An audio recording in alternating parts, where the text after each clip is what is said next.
Today it means the real countdown to the start of the Vendée Globe. In November, 7 British skippers will be heading off on a race which could last up to 4 months. There can be no bigger challenge than to sail around the world. All the pressures are on you, it's unassisted. The Vendée Globe, to my mind, is the most difficult sporting challenge that exists in our world today. The Vendée Globe tests the very limits of solo sailing and human endurance. For 100 days, the skippers will battle through tropical storms, lightning, icebergs and fierce winds. Okay, Jess, I think it's about time I had a go. So what sort of pointers can you give me for going out in the cart?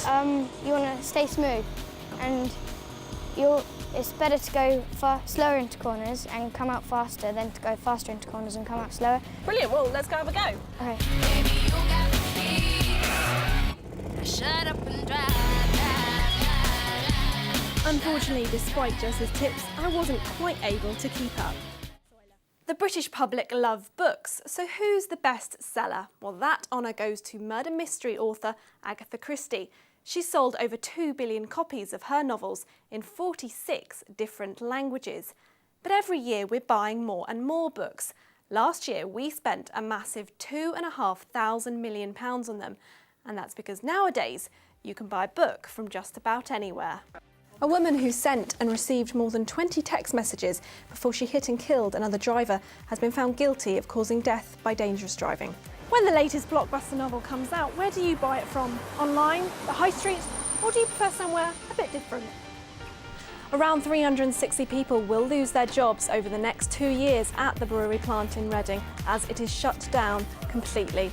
Well, down here is where Alex will spend a lot of his time. He'll have to eat here and get a few hours sleep. But this is really the nerve centre of the entire boat. Down here he can monitor the ever-changing weather conditions as well as having that vital link to the outside world. Don't forget, this is also where Alex will be spending Christmas Day. Well, I'm joined now by British skipper Dee Kafari. Dee, you must be getting really quite excited now. A mixture of excited, nervous, a little apprehensive of what lies ahead, but it's what we've all been training towards, so we're all ready to cross the start line now. This is where the Vendée Globe will start from this Sunday and also where it will finish again in 3 months' time. It's going to be a race to remember, with a record number of boats having entered. Also, 20 boats have been built specifically for the race.